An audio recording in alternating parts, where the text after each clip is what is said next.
Backwoods Exotics here, and yep, as the title says and what you're staring at, today we're doing mealworms.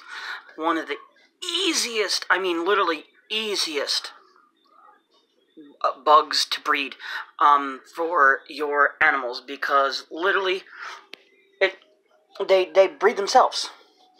I don't have the worms in here right now because literally I'm cleaning everything. And I have some radishes that a local farmer gave me because he just had some extras, so they're going to be going bad soon. So I decided to throw some radishes in there this week instead of carrots. But literally just some egg crates thrown around, and I have them in here. Literally just went through them, cleaned out their cages. And this is a typical size of a mealworm. Just a typical large size. There's a few babies in here, and basically once they cocoon, just like the superworms, but this time with the unlike the superworms, they cocoon together, so you don't have to separate them. And then they'll cocoon just like that.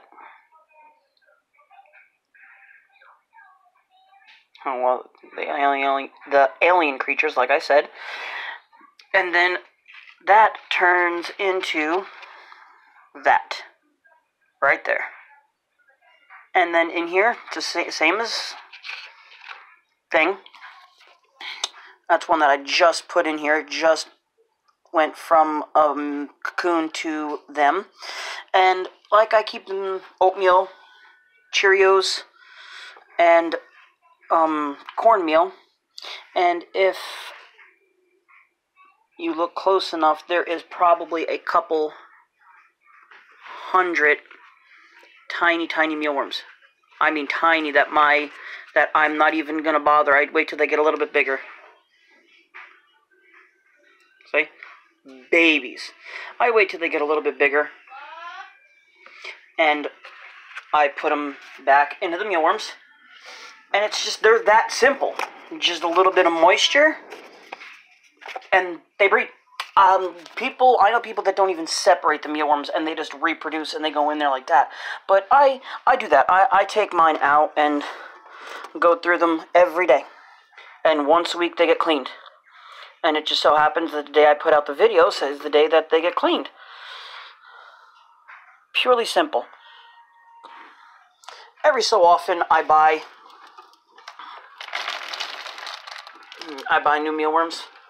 But for the most part, this keeps the collection. This keeps from the collection that I have, and it keeps me for what I have. I only have a couple of leopard geckos that really eat these, and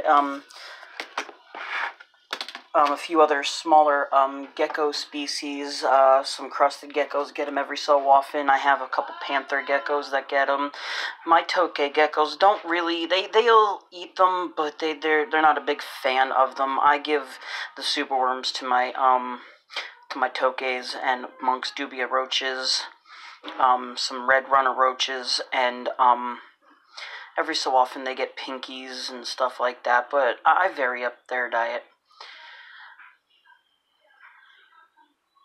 But this is literally simple. Some people do them in the tower systems, but I find this so much easier to just separate the cocoons out and then put the beetles together, and the beetles breed themselves. Some people actually have them in tower systems with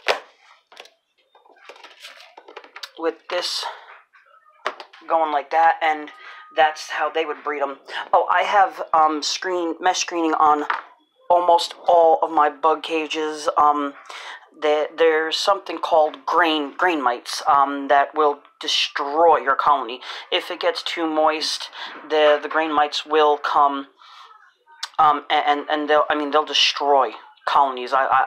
It happened to me, and when we moved, I went through and I cleaned everything, and now that's why I'm trying to get my colonies back up, but it's bad. So I ventilate everything now. and very little moisture. I also freeze my oatmeal 24 hours because there's moths that come out of them if you don't.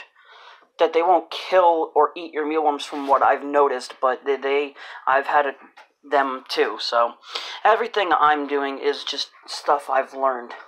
I'm not going to keep rambling on. I don't want this to be too long of a video. Just short, basic knowledge. Like always, if you felt that this was knowledgeable. Definitely leave a comment if you have any questions or any further information. And go check out Patreon because honestly, that helps me out. Thank you, and have a wonderful day.